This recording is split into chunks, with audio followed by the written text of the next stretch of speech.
تیر شوی جمعه کې ما تاسو ته د علم او د اهل علم متعلق بیان کړو چې په کې ډېر لوی عبرت او ډېر لوی نصیحت چې د الله په نسبت باندې د علم څومره لوی قدر او قیمت دی او الله جل شانه په نسبت باندې د اهل علم څومره لوی مقام او څومره لوی مرتبه ده.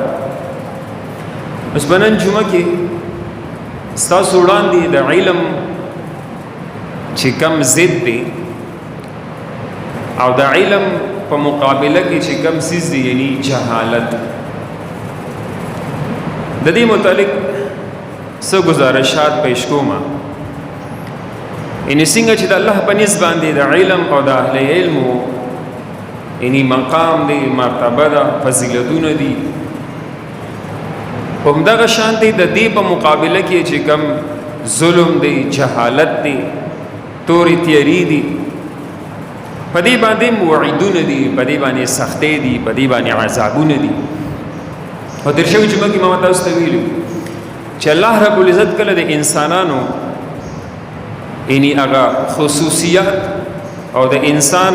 او د انسانانو امتیاز او د دې شرف نو هغه کې الله رب العزت انسان سره چې د کم صفاتو د وجه الله د انسان له مرتبه او درجه ور کړی و هغه سوا چې د انسان ته الله پاک علم ور کړی دی. اقرأ باسم ربك الذي خلق ما تستويل خلق الانسان من علق اقرأ وربك الاكرم الذي علم بالقلم علم الانسان ما لم يعلم. ان دا قرآن ابتدائی 15 آیاتونه دی په دې کې الله د انسان یعنی خصوصیت سره د انسان ذکر کړی دی داسې چې اقرأ باسم ربك الذي خلق. ان دې کې تمام مخلوقاتو ذکر دی ان د هغه ذات د رب د هغه رب او د هغه ذات د نوم نشورو کا کم ذات چې دا تمام په تمام مخلوقات پیدا کړی دي او په دغه مخلوقاتو کې الله پاک بیا انسان پیدا کړی دی ټینګي ویني نه وګوره الله پاک تمام مخلوقات ذکر کوي کې متصل د انسان ذکر کړی دی. نو انسان چې دا ډیر زیات قیمتي دی. انسان د دې دنیا یعنی دارومدار چې دی هغه په دې انسان باندې دی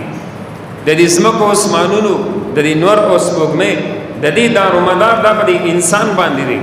او دا انسان دومره قیمتي دی چې دا تمام کائنات کې قیمت لګېدلې دی نو دا د دې انسان د وجه د دې قیمت لګېدلې دی. لکه تاسو ګورئ یعنی سره زر ولې دومره ګران دي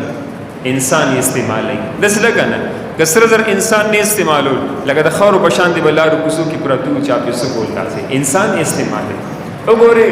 غنم جوار پل فروټ سبزیانې د نور دنیا کې دا گاډي دي دا بینک بیلنس دا ټول انسان استعمالي دی د وجه د دې قیمت دی.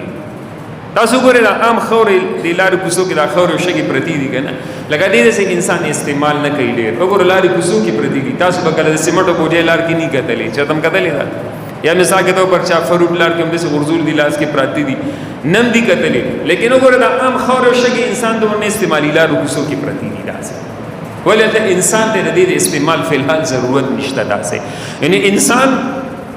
دا انسان سره ټول نه اهم صفت او انسان چې په تمام مخلوقاتو باندې د مرتبه او د فضیلت دی د امتیاز دی نو هغه څه دی چې الله پاک د انسان ته علم بالقلم د انسان له الله پاک یعنی تعلیم ورکو په قلم سره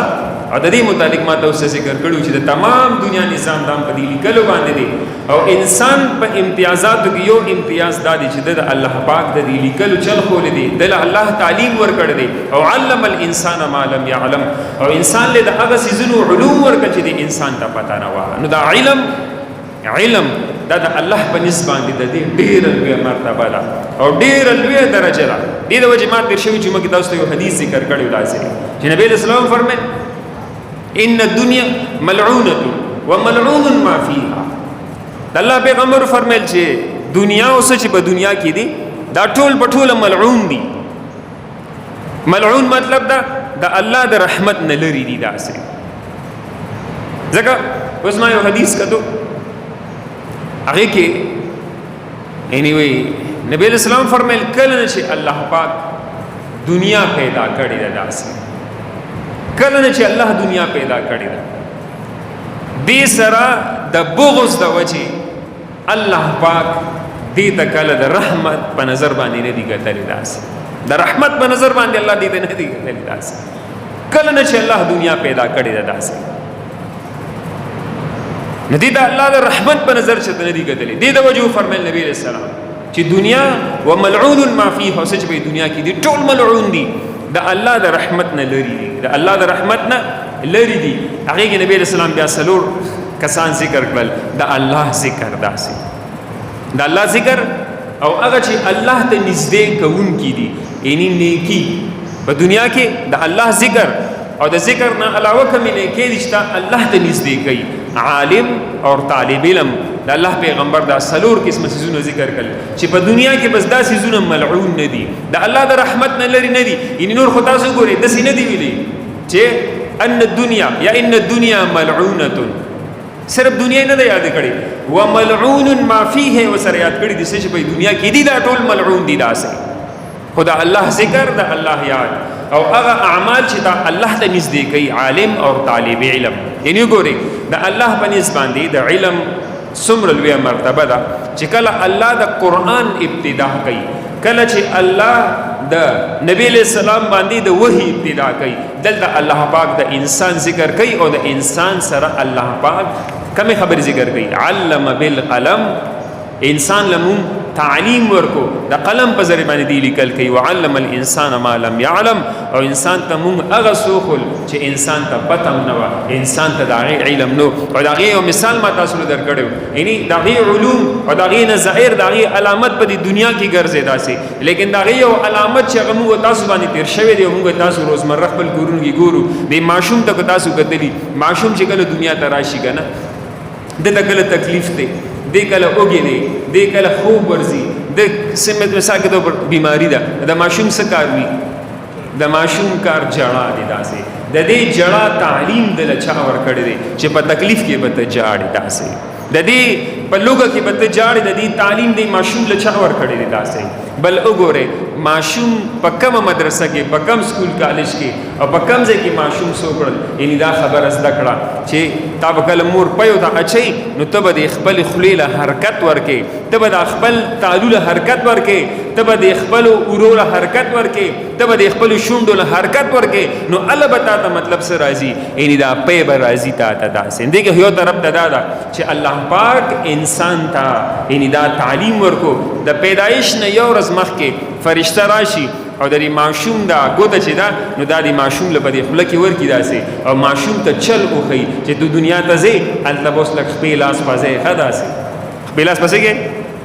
خپل لاس پځه داسې یعنی دنیا څنګه دارالاسباب ده دنیا صدا دارالاسباب ده نو ته چلی ازدکا یو ورځ مخکې د ماشوم ته چل اوخی وګوره ماشوم کو تاسو کې دي اکثر پدې یعنی ژوند کې دی هغه ګوته د نکې د خپل خپلې د داسې او دی د خپل ګوته روي کې تاسو ماشومان بازو کتلی دا د هغه یعنی دا فرشتي د چل خودلو هغه اثر وي په انسان باندې نو د انسان له دا تعلیم چاور انسان له دا چاو خودل تاسو ګورئ لوی جهازونه په اوچت لوی یعنی دا کشته او لانچونه په سمندر کې یعنی روان کړه دا سدي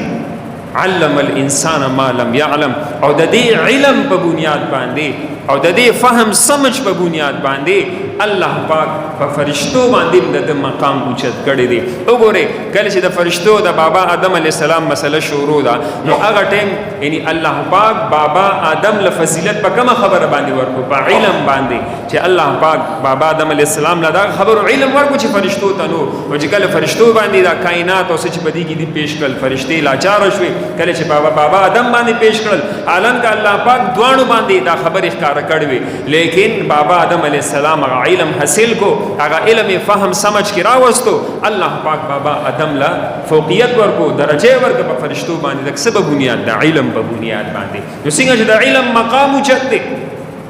د علم درجه اوچته ده د اهل علم مقام او درجه اوچته دي هم د دې په مقابله کې یو دویم سیس دي چې هغه جهالت دی ظلم دی تورې تیری دي، کفر او شرک دی، بدعت او رسومات دي، د الله نافرمانیانې دي، هغې کې بغاوت دی، سرکشي ده، همدغه شان دی. یعنې د دې وعیدونه هم سخت دي، په دې باندې عذابونه هم سخت دي داسې.